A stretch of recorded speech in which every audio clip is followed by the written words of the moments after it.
All right, everybody. Sorry about the longer than usual loading time, but here we are. We are talking about Tasha's Cauldron of Everything. Once again, I love this book, and there's so much to talk about in here, so I'm excited to be able to get back to you and do this again. I've kind of got the new setup working. I need to do something else about the lights, because right now I kind of look like a James Bond villain, but hey, we're getting there. Other announcements for today, there's not too much I can think of off the top of my head. I've got a good amount of free time this week, so I'm just going to be doing some more streams for everybody out there. And if you guys come out and hang out, that's awesome. And if not, I'm happy just to talk about Dungeons and Dragons to myself because I'm pretty damn good company.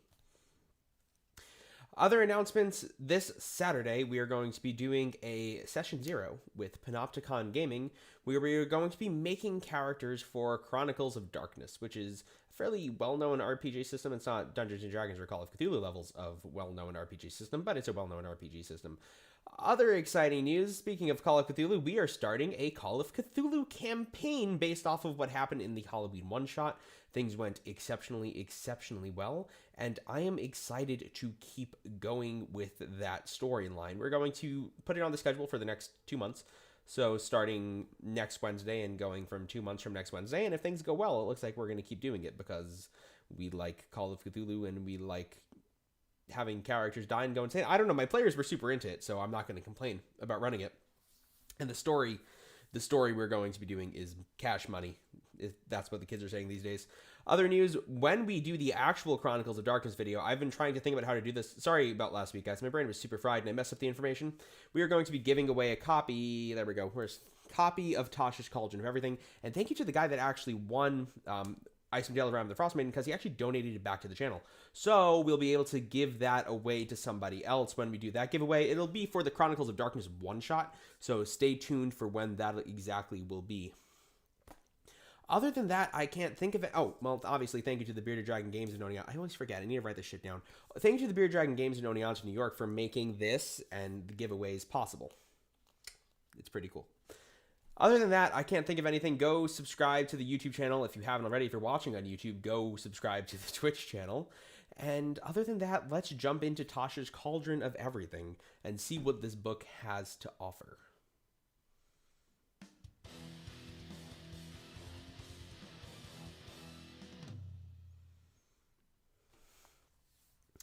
So, last we met, we were talking about Tasha's Cauldron of Everything for player characters and what it has to offer for players. But it has a ton of stuff in here for Dungeon Masters as well.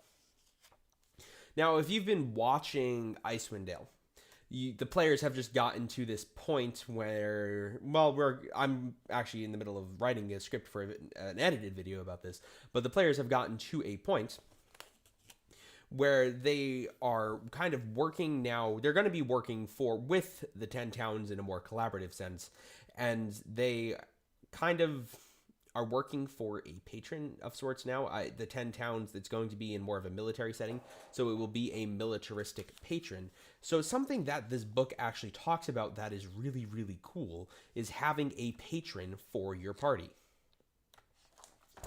Now, let's just jump over to those pages. So, if you are fortunate to have the book, it is on page 83 for the patron information.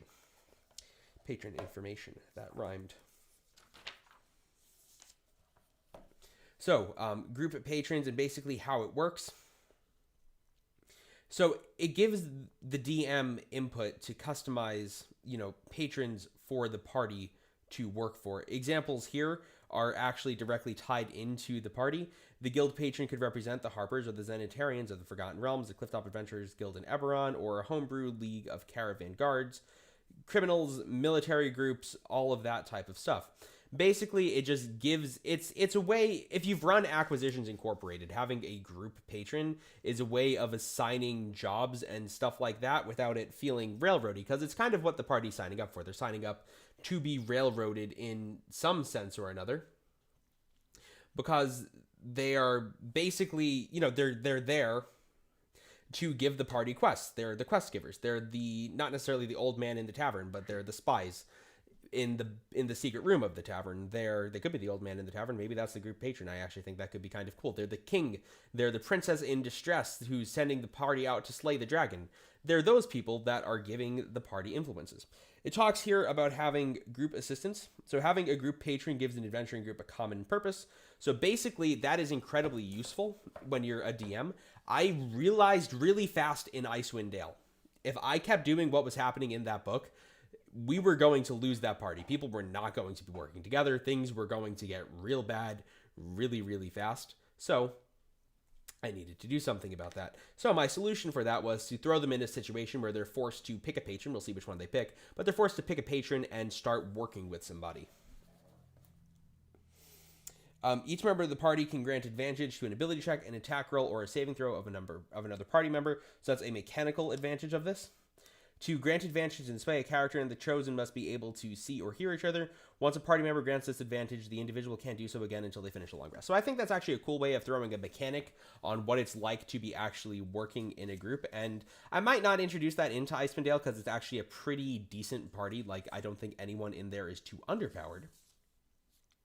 But I could definitely see myself, using this in the future for another Acquisitions Incorporated style game, because I think that could be a lot of fun. It's a nice little mechanical thing. Like, if you've played Acquisitions Incorporated, they have like each like of the I forget what the names of the things are, but each like company position has its own perks. So you have somebody who's really good at finding traps. You have somebody who's the decisionist, who helps with making decisions. He has a coin flip that he can use to solve problems, which is determined by a random die roll. So there's nice little mechanical bonuses like that, which are fun and not necessarily game-breaking. Perks. A group patron offers your party a number of perks for your services. These range from standard business arrangements, such as steady wage and access to facilities, to extraordinary boons, such as audiences with powerful figures or exception from certain laws. In Acquisitions Incorporated, my characters were able to pick up different weapons along the way and get permits, because in my homebrewed world, one of the characters was actually playing a Dragon Knight, which was really cool to have one of those homebrewed classes in my game. But one of the PCs was playing a Dragon Knight, and he couldn't bring the dragon into the big city. So he was able to get a permit for his dragon in one of the big cities because he was working with Acquisitions Incorporated.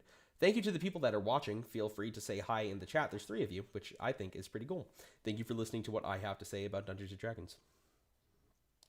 And then here's where it talks about assignments at the very end. So what is the party doing for the person that they're working for? What is the trade-off for the reason that they're getting these bonuses? For what is the exact arrangement of the deal? Is they going out and finding items? Is it like Acquisitions Incorporated that I had them off doing these company jobs for hire around the kingdom? It could be whatever you want them to be doing, and it's a good way to railroad, like I said earlier, without really railroading.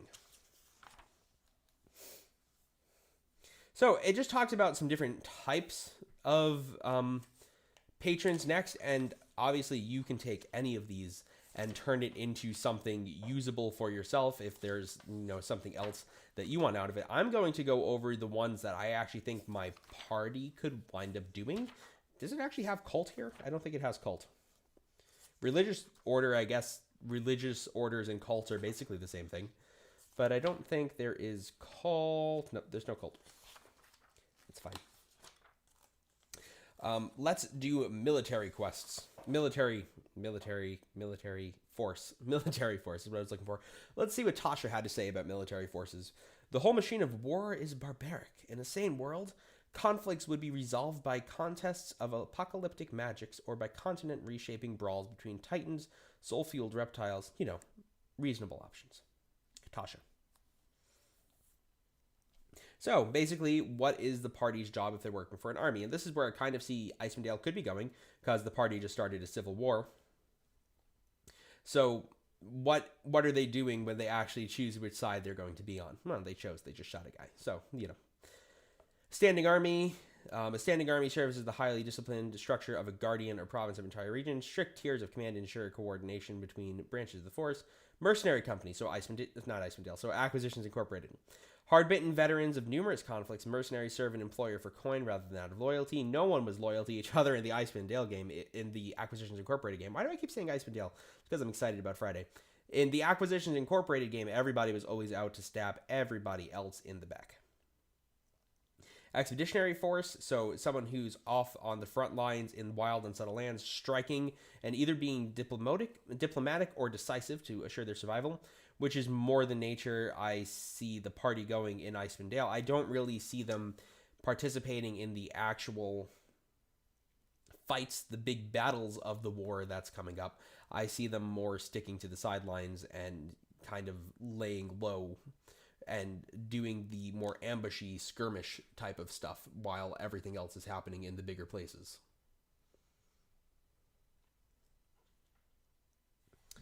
Planar conscript. So this is a cool idea. So you're going basically between the planes, such as in the Blood War and working for Yugoloth mercenaries, or Sky Warriors, so winged creatures fighting in the air. So that could be cool in like an Eberron-based campaign.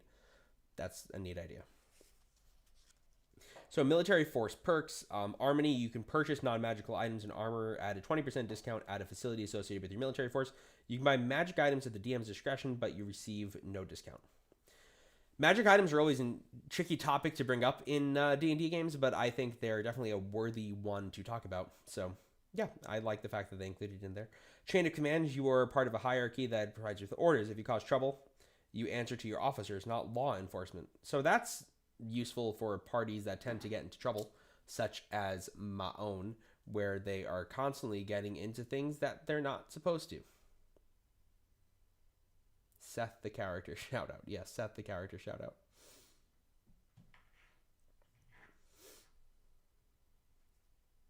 It was Nate over on the YouTube chat. Official rank. So basically you can get further up in military rank and eventually be giving orders to other people. Orders. You undertake your missions at the discretion of commanding officers who expect your absolute obedience. These missions have clear and precise goals, leading you on the path of adventure. In case you're trusted with the open-ended tasks that afford you leeway into interpreting orders. Salary. You basically get guaranteed money. Yeah, those are the perks of military rank. So basically, commanding officer, there's tested veterans, taskmaster, protective officer, bitter soldier, hopeful commander, devout leader. So that's just ideas for the NPCs that could be giving the parties these quests. And then there's military force envoys. So basically, based off of what background they're coming from, it's what they fit into. So spies can be anybody. A provocateur could be an acolyte, a charlatan, a criminal, an entertainer, a noble. A combatant, a criminal, folk hero, outlander, sailor, soldier. Tactician, acolyte, folk hero, noble, outlander, sage, soldier. Medic, acolyte, folk hero, hermit, sage, soldier. Scout, hermit, outlander, sailor, soldier, urchin. Cool. I like everything that's there for the military force, and I can definitely see myself using most of that if the party signs up with the army, if they enlist for the upcoming battles in Icewind Dale. It's certainly an interesting idea and one that I'm excited to see through. So, religious orders. So basically, being there's no cult in here, religious order would be the next closest thing, in my eyes at least. What Tasha has to say about religious orders. Sure, serve that religious order, and soon you'll be doing 1,000 loads of your high priest laundry, because conveniently, it's divine will. So, types of religious orders. Not every religious order represents an alliance of worship devoted to godly ideals, such as the cult of Leviticus. Perhaps your group is a team of devotees pursuing a cause for your faith, or maybe you're a bunch of cynics taking advantage of a wealthy congregation. Your collective faith could compel you to hunt evil monsters or stave off otherworldly invasions, to protect the powerless from oppression, or to spread the teachings of your religion in a hostile land. Or perhaps you serve a corrupt hierarchy by making its enemies quietly disappear, though even cynical mercenaries can become true believers when confronted with the miraculous. So different types of religious orders, undead hunters, so people that go around the world slaying undead, basically your blade. Devout scholars, so the people who are sitting around studying the holy books. Relic collectors, basically think of the Black Templars, the people that are going out into the world and finding the lost relics of their faith. Charlatable missionaries, adhering to the beliefs that religious empowers civilizations. This order travels far to the downtrodden, seeking to draw new believers by their virtuous examples. So basically the people that knock on your door and say, do you have a minute to talk about Jesus Christ? Militant inquisitors, this dogmatically rigid hierarchy seeks to stamp out all threats to their beliefs. So Inquisition in 40k, you like chaos? You don't like the Emperor? Well, time for Exterminatus.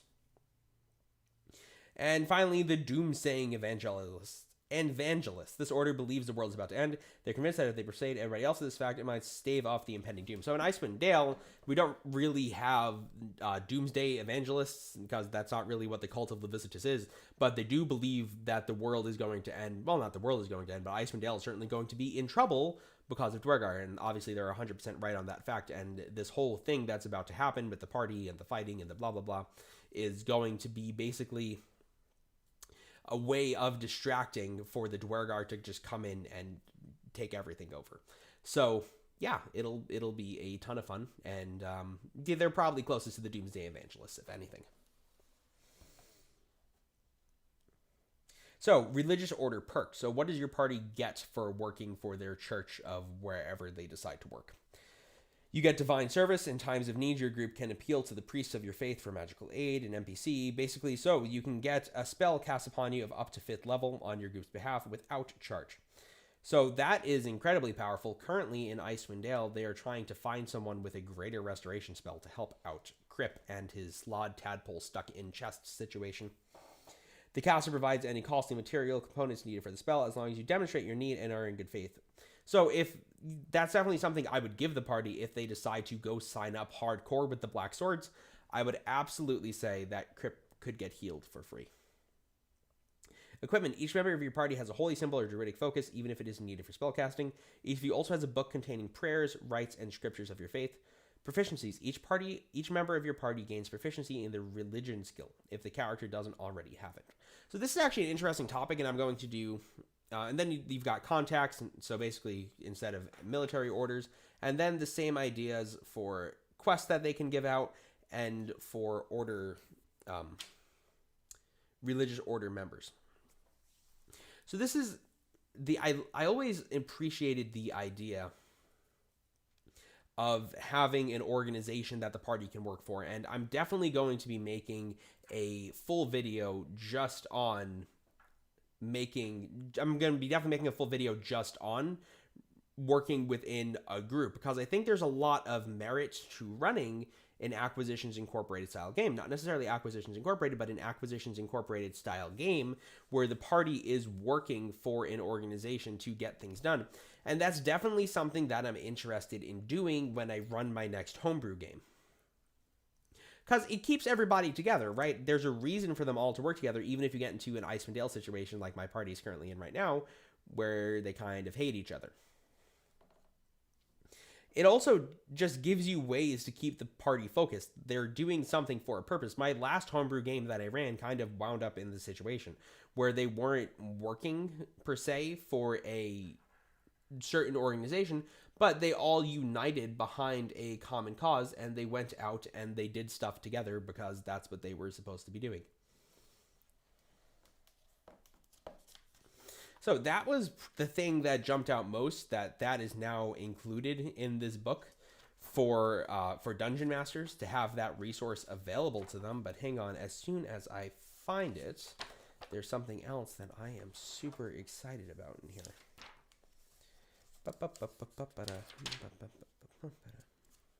Yes, let me double check this is the right page. Supernatural Regions. So, Dungeon Master Tools. Yeah, that's not what I wanted. Still not what I wanted. Still not what I wanted. No, I had it too. How did I lose it? Magic items. Supernatural Regions. Yes, I was correct. Don't second guess yourself, guys. So, my homebrewed world, which I've not had a chance to talk about on the channel at all, is basically a super realmscape type setting where it's a bunch of random worlds connected across these planes of existence, and they're all tied together through sigil, and it's very planescapey in nature. 5th edition Dungeons and Dragons didn't really have too much for that planescape type of play. It didn't really have too much for the ability to jump between worlds, to go and see what's going on in other dimensions and other planes of existence. It was always very focused on the prime material plane, which there's nothing wrong with that. I mean, outside of Out of the Abyss, I can't really think of anything. We kind of had some Underdark stuff, but there was nothing, and obviously the Nine Hells and all that jazz, but there's nothing that was super planescape focused on anything else. There were some very good one-shot adventures that were published from third-party sources, like, Day of the Lich Queen, Lair of the Lich Queen, something about the Lich Queen, something about Githyanki. But we never really had official content for diving into the Planescape style setting and running a Planescape style campaign. So what I was super excited for was these supernatural regions and environmental hazards that come in Tasha's Cauldron of Everything. So let's jump into what exactly that is.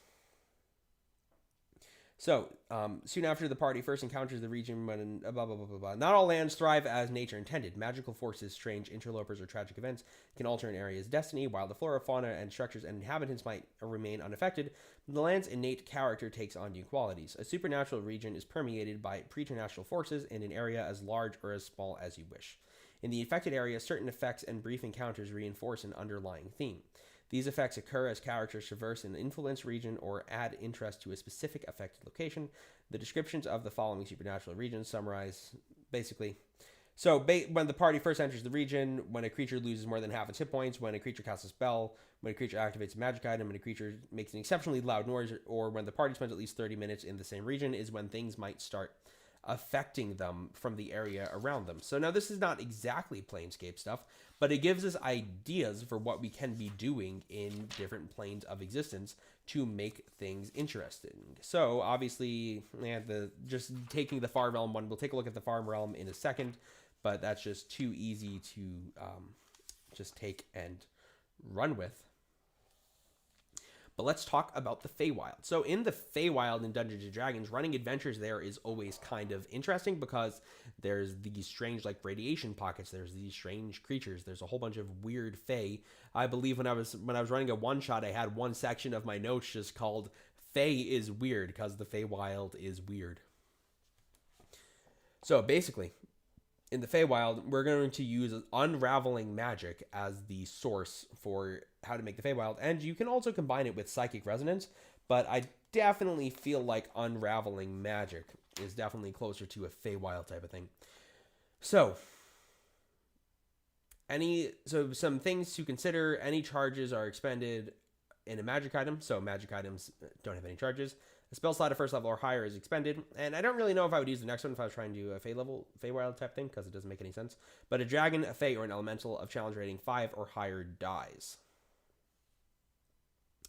So, then it gives you a few D100 tables, such as random anti-magic fields. One random creature in the region that has expended spell slots regains a random spell slot. One random creature in the region with a spell slot becomes a focal point for ambient magic for 1 hour. Just all these different ideas for things that could randomly happen while you're within this area where magic isn't quite right. And that, to me, that's what the Feywild is like. Now, if you really wanted to get a Feywild type Planescape effect, you could combine unraveling magic with psychic resonance. So in psychic resonance, you get an area of psychic resonance. Magic imposes strange effects on creatures and objects. These manifestations form strong emotions combined with magic use or from the presence of psionic creatures. So that, to me, speaks to another element of the Feywild, because Archfey are all about emotions. They're all about how emotions and impulsiveness and their frontal cortex, their frontal lobe must not be working properly because they're just wanting to dive in and make all these crazy decisions all the time because they're Archfey. So that is a big element of the Feywild. A creature takes an amount of psychic damage greater than its constitution score. That's a lot. A creature becomes charmed or frightened. A creature experiences telepathic communications. So if you combined unraveling magic with psychic resonance, there will be a whole video diving deeper into these topics. There's just a lot I want to talk about tonight, and I don't have a ton of time. So we're just kind of glossing over all of them. But let's just talk about some of the psychic resonance effects. For instance, one random creature in the region gains the ability to cast Detect Thoughts. That is very Fey. Headaches, nosebleeds plague humanoids in the region, imposing disadvantage on wisdom perception checks for an hour. That's also something that makes incredibly Fey. All the magic buildup in the area is affecting your senses. One random creature in the area gains the ability to cast a telekinesis spell, DC 15, once over the next 24 hours, requiring no components. Intelligence is the spellcasting modifier for this ability. That's cool. For 1 minute on initiative 20, losing all initiative ties. One random creature in the region must succeed on a DC 15 intelligence saving throw or take 2d6 psychic damage. Compassion and joy fill the mind of one random creature within the region for 1 minute. For the duration, the creature has advantage on intelligence, wisdom, and charisma saving throws and disadvantage on attack rolls. So all of these things, to me, all of these things scream Feywild, and they're giving us things to run a planar adventure, and I will be doing a whole video on running a planar adventure, but this is just kind of a cool idea on how we can get started with taking some of these ideas and making Feywild. You have psychic buildup, you have magic that is acting differently, it's affecting different creatures differently. Maybe some creatures just die, maybe humanoids get nosebleeds like we talked about in the book. Other things could happen. Maybe all humanoids have butterflies flying around their head for half an hour and it obscures their vision and gives them disadvantage on perception checks. All of these things are interesting ideas for making a Feywild type thing. But what if we don't want Feywild? What if we want something darker? Well, let's take the cop out and go with a far realm affected area. As souls travel away from the material plane after death, they either dwell in the astral plane as spirits or are pulled toward one of the other planes to continue their journey. But some entities find ways to travel beyond the outer planes to dwell in the far realm. There they transform over eons into abominations or elder evils, seething into a reality with its own laws. All who stay in the far realm are eventually twisted into alien shapes by the realm's eldritch forces. I love Cthulhu, this is so cool. The far realm's pernicious influences is often subtle, leaking into the material plane through thin places in reality or as invasive thoughts that inspire life to propagate along alien paths. Consider rolling on the far realm's effects table when the following circumstances occur in a region touched by the far realm. A warlock whose otherworldly patron is a great old one rolls 1 or 20 of the d20 for an ability check or attack roll or saving throw. The characters take a short or long rest in the region, or a creature spends more than an hour reading an eldritch tome written by those who have seen or otherwise interacted with the far realm. So, some far realm ideas. Unintelligible murmurings threaten to overcome the mind of one random creature within the region. At the start of the creature's turn, it must succeed on a DC 13 intelligence saving throw or use its action to make a melee attack against the nearest creature it can see. If there are other creatures within reach, the target spends its action babbling. Oh, excuse me, it's late here. Glaring eyes which weep viscid tears appear on inanimate objects throughout the region. These eyes watch the characters and creatures within the region and can't be surprised by the characters for as long as the eyes exist. An eye closes and disappears if it takes any damage. Reroll if you've already rolled this effect. A tear in reality creates a rift in the region, similar to the spell Gate, that passes through the far realm and connects with a random plane. Any creature that enters the rift takes 10d10 psychic damage from the horrors of the far realm and appears in an empty space closest to the rift's opening on another plane. The rift vanishes after 2d10 plus 2 hours. So those are some more base ideas for what something in the far realm might look like. Now, the far realm is something that's always been interesting to me. When I've written a homebrew campaign, I've not gotten to run yet, where I want to have Githyanki play a pretty big part of it. And it's just these ideas that, you know, you could use to build upon. Like, I think a lot of DMs, present company included, have trouble with world building because it is terrifying to do all that stuff, right? It's terrible to build up your NPCs. It's terrible to build up politics. All of those things are big and overwhelming. And then when you get the little details of making the world make sense, it gets even crazier to manage. So just having that can make a big... I don't know what Cody meant by his comment, but just having that can make a big difference. Just when you have these little details that help make the place you're in feel more authentic and more different than the place that you previously were. It's just a cool thing to toss into your campaigns. So now that we've talked a bit about patrons and otherworldly travel, we should definitely take a look at the thing I should have started this whole thing with. I can't believe I didn't start this whole thing with. But Session 0. So obviously, Session 0 is of utmost importance for any game system, for any RPG. I was talking about having a salary. For the patrons. Yes, I understood what you were talking about now, Cody. But Session 0 is of utmost importance, and I feel like people miss the point of Session 0. It's not just to show up and be like, my characters do this, this is what the campaign is going to be. It's also a time to talk about any boundaries. Now, something I always try to make clear is I expect my PCs to work together. I expect them to form a cohesive party. It doesn't always work. They don't always listen to me. Case in point, Icewind Dale, and I'm glad we get to fix that live on the air. But it's certainly something that you need to talk about at Session 0. So let's see what the book has to say about all of this. So, party formation. During Session 0, your role is to let the players build the characters they want and to help them come up with explanations for how their characters came together to form an adventuring party. It can be helpful to assume that the characters know each other and have some sort of history together, however brief that history might be. So, are any of the characters related? What keeps the characters together as a party? That's an important one, and in Icewind Dale, I kind of missed that. I liked the idea, and I still do, of the PCs starting without knowing each other. It definitely makes for an interesting campaign. However, there's also this thing of, well, I don't need to keep working with you now, do I? And at some point, the DM will have to step in and rectify that like I did, which I am going to be doing a whole video on making the PCs work together when they don't want to work together.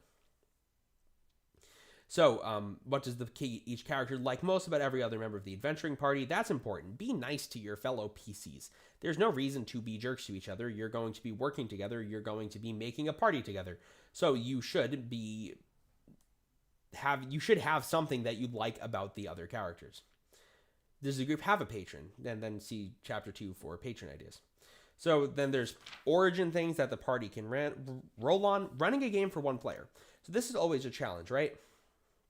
And something I'm interested in doing, I'd love to run a game one-on-one for some other people, and is something I'm going to be reaching out to other people in the future to see if we can get going. But when you just got one person that you're running a one-on-one game for, so how do you make that happen without it being unbalanced? So you might need to help the player out, run a few sidekicks for the first few sessions, and should make sure the player understands the functions and limitations of the sidekicks. So sidekicks are stalwart companions who can perform tasks both in and out of combat, including things such as setting up camp and carrying gear. Ideally, a sidekick's abilities should complement those of the main character. For example, a spellcaster makes a good sidekick for a fighter or a rogue. The next part of this, I feel, is one of the most important things and bold things for Wizards to put in a book, but I think it needed to be said. When we were playing, I've talked about this on the channel before, when we're playing a role-playing game, there's a social contract that the DM is going to give people a quest. Basically, this is like my bare bones, we're going to see what the book says, this is like my bare bones explanation of the social contract of D&D. The DM is going to give out a quest, they're going to prepare a story, they're going to make things available for the PCs to do, they're going to try to run a fun and engaging game that the players should be interested in, and that is something that should be talked about in Session 0. The PCs, on the flip side of that, are going to be respectful. They're going to appreciate the time that the DM has put into the game, and they're going to be respectful of the other players' opinions and feelings at the table. So what does Wizards of the Coast have to say about the social contract of Dungeons & Dragons? D&D is first and foremost meant to be fun for all experience. If one or more participants aren't having fun, the game won't last long. Session 0 is the perfect time for you and the players to discuss the experiences they're hoping for, as well as topics, themes, and behavior they deem inappropriate. Out of this discussion, a social contract begins to form. Sometimes a social contract takes shape organically, but it's a good practice to have a direct conversation during Session 0 to establish boundaries and expectations.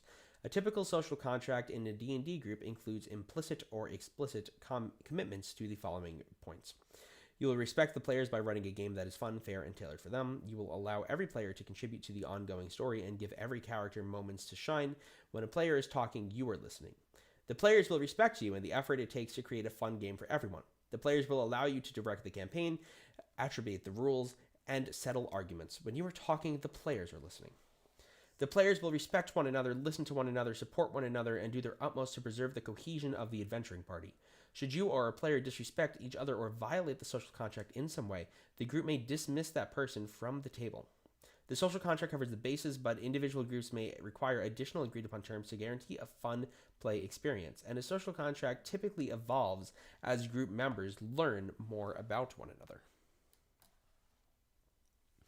I am so happy that this is in the rules. Now, maybe we shouldn't need this in the rules. Maybe it's unnecessary for us to need a social contract to just play a game and have fun.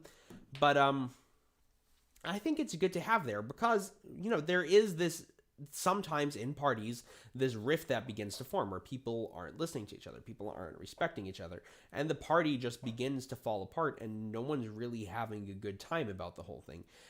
But it is important to set everything up so it will continue to be a satisfying campaign. You never want a situation where the DM feels like they are putting in more work than everybody else. Obviously, but they're going to put in more work than everybody else. But you don't want a situation where the DM feels like they are falling behind. They're not able to help their PCs out because nobody's listening to them, because nobody's caring about the work that they put in.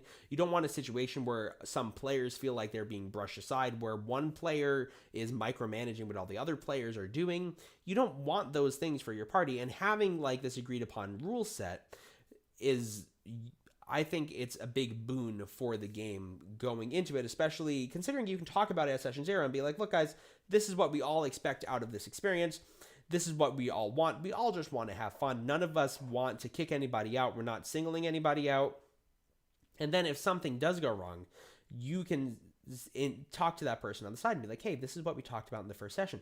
Is there something that you don't like? Is there something that is not working out for you? And usually just taking somebody aside, talking to them and trying to figure out something from their perspective is enough to resolve the situation. And if not, obviously you can do the unfortunate thing and ask that person to leave. But those cases are far and few between, I feel. Usually once you talk to somebody, they begin to rectify their behavior towards the subject. So hard and soft limits. Now these are important things and I'm not going to dive too far into them at this point, but we should talk about them because like a big focus of the channel right now is running horror games. So a soft limit is something that shouldn't be talked about. It should be avoided as much as possible. It's a subject that makes a certain player feel uncomfortable or even the DM feel uncomfortable. It could be something like torture, anything that involves sexuality, any of those types of limits, and you should avoid them at all costs. A hard limit is a threshold that should never be crossed. I can think of a few off the top of my head. For me, generally, it's anything that involves children. I can't stand.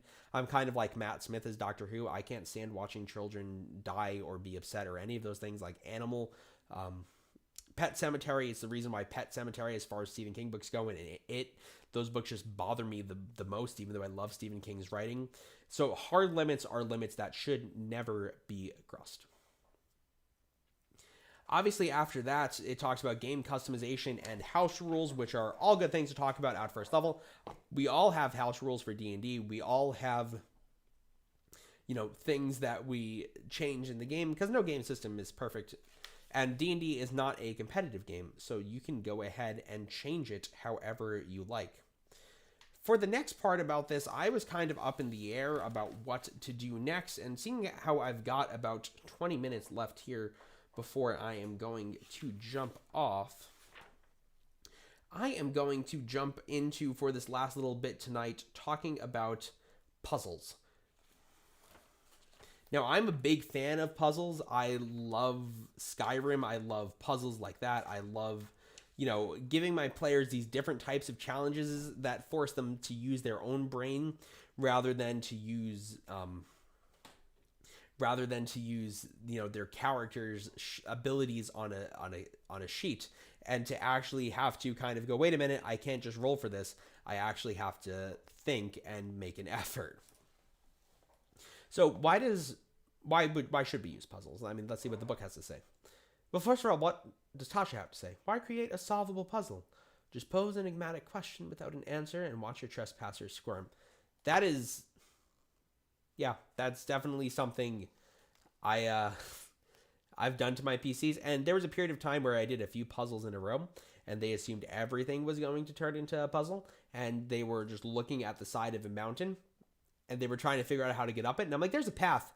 They're like, that can't be the solution. So they spent about 45 minutes trying to figure out how to get up the side of the mountain until the barbarian just decided to walk up it. That was a fun time. So why use puzzles? To encourage a party to discover information through teamwork. That's always good. To provide an opportunity for characters to use their skills in uncommon ways. To make a setting feel more whimsical, mysterious, or otherworldly. To explain why no one has discovered something hidden close at hand. To reveal a secret no one knows and magic can't reveal. So puzzle elements. Difficulty. Each puzzle is classified as easy, medium, or hard. The harder the puzzle, the more likely the players will need hints to solve it. Puzzle features. This section presents an overview of the puzzle features and how they can be interacted with. Solution, obviously how to solve it. Hint checks. The suggestion reveals hints that characters might use to skills to reveal.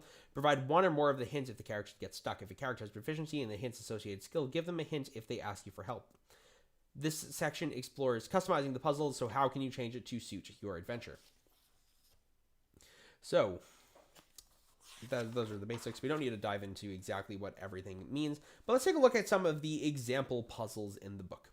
So, creature paintings. This short puzzle works anywhere that makes sense for characters to pursue several paintings, such as in a museum or manor. These paintings could even appear in a sketchbook found in a dusty old drawer. This counting puzzle leads to a name of a creature. Fit this into your campaign by making the name of the creature the first name of a scavenger hunt or the first clue in a larger mystery. The gallery is decorated with 7 framed paintings of creatures. A few chairs, benches have been placed in front of them. A plaque mounted on one of the walls bears the following dedication. In order to gain all knowledge, one must know where to start. Count on your enemies to reveal the source of the secret. This room is dedicated to the defeat of all monsters within. So, puzzle features. So, 7 paintings on the wall, featuring a gruesome werewolf under a full moon, a trio of ghouls fighting over a spear, a grinning beholder, 2 trolls sitting under a tree, 5 kobolds around a bonfire, 2 gelatinous cubes patrolling a dungeon corner, and 3 dragons in flight. Solution. Each painting features a number of creatures of a particular kind as summarized in the creature paintings table, counting into each creature's name by the number of creatures in the painting. When unscrambled letters spell out owlbear, characters are likely to reveal these letters in a random order. Arranging them in the correct order is part of the puzzle. So, Gnolls 3, 0, Werewolf 1, W, Kobolds 5, L, Beholder 1, B, Gelatinous Cubes 2, E, Dragons 3, A, Trolls 2, letter R. Significance of owlbear. This puzzle solution, owlbear, might be a passphrase to bypass a future trap or unlock a magically sealed door. It might also be a clue that points to hidden treasure. For example, there might be a stuffed owlbear in another room that has treasure hidden inside it. Any character has the option of making these ability checks to receive a hint. DC 10 Intelligence deduces that the number of creatures in a painting is important and uses the number to determine which letter of the creature's name they should review. DC 10 Perception. When looking at the dedication, the words count on alert the characters that they should count the creatures. So obviously you can customize the puzzle, replace the monsters, change the artwork, do something different. There's some more ideas for puzzles in here. Let's just do one more. So that was an easy one. So let's do a hard one. So the 4 elements. The door slams behind you as you enter this hexagonal room. 4 of the walls are covered in mosaics, each depicting the destructive force of one of the 4 elements. 4 9-foot-tall stone statues of elementals line the far wall across the door. Above the statues is a row of square tiles with triangular symbols painted on them. 4 of these tiles have fallen off, lie strewn across the floor, which bears the following inscription. 4 elementals trapped in stone, their elements order to lock their home. Even patterns against all odd, a tile misplaced awaken its god. In order, properly, safely seal these 4, or best one of each to open the door. Once the characters enter this room, the door behind them slams shut. It can be opened only by completing this puzzle, and there are no other exits. Puzzle features. So, mosaics. A water elemental crashes through a city wall. An earth elemental looms over a point of warriors. A fire elemental burns through a forest. An air elemental gusts upwards. So inside of each of these is a hexagonal image. So in the center of the water elemental is a triangle. In the center of the earth elemental is a triangle pointing downwards. The fire elemental is a triangle pointing upwards. And the earth elemental is a triangle pointing upward with a line running horizontally through it. Statues. The statues are actual elementals bound in the stone. The magic turned these elementals into statues as is slowly coming undone as the tile pattern that binds them has fallen apart. If the characters don't replace 4 foreign tiles in their proper sequence, all 4 statues revert to their true forms at the same time and attack the characters. The exact timing of this event is left to you, but the characters should be given enough time to take a crack at solving the puzzle. The characters can also release the elementals individually by putting tiles in the wrong order or orientation. Puzzle handout 6, which is at the end of the chapter, which we can talk about a little bit later, shows the rows of tiles on the walls. Without a check, the characters realize that 4 of the tiles fell down when the door slammed shut. When it's a successful DC 15 intelligence check, a character can determine that these tiles are what keeps the elementals bound. If a tile is placed in the wrong place in the row, the corresponding elemental is freed from its stone prison and attacks. Only one of each elemental appears. If the improperly placed tile has an open triangle, the water elemental is freed, upward fire elemental, downward air, and properly horizontal with a line earth. So basically, how do they solve this? So the odd number tiles form a reoccurring pattern of open triangles that alternate between pointing up and down. Tiles 1, 5, 9, and 13 are upward pointing, while 3, 7, and 11 are downward pointing. This even numbered tiles display a different pattern. Tiles 2 and 4 point downwards, but the first of them has a line through it. Tiles 6 and 8 follow the same pattern, but the triangles point up. The pattern then repeats, with tiles 10 and 12 being the same as 2 and 4, and 14 being the same as 6. Solving the puzzle or defeating all 4 elementals causes the door to swing open. Once again, your PCs can look around for hints. I love the fact that they're bringing puzzles into the game like this. I think it's a cool element that a lot of DMs are scared to put in because they're worried about bogging down the party with things that are not fun, which is completely understandable. I can understand not wanting to have a bad time, but I think these are fun. There's also, I have the book in a PDF, but I have one of the old, second edition book of puzzles, which I go to all the time. It is a fantastic book, and maybe I'll do a whole video on just running puzzles, because I think that's something that we need to look at more.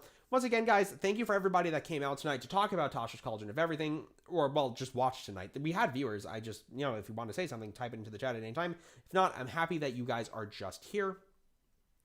Thank you to our sponsors, the Bearded Dragon Games in Oneonta, New York, for making all of the stuff that we do possible. Be sure to tune in on Wednesday and Friday, where we're going to be talking about Tasha's Cauldron of Everything, playing D&D, and then on Saturday doing Session 0. Guys, thank you so much for your wonderful support.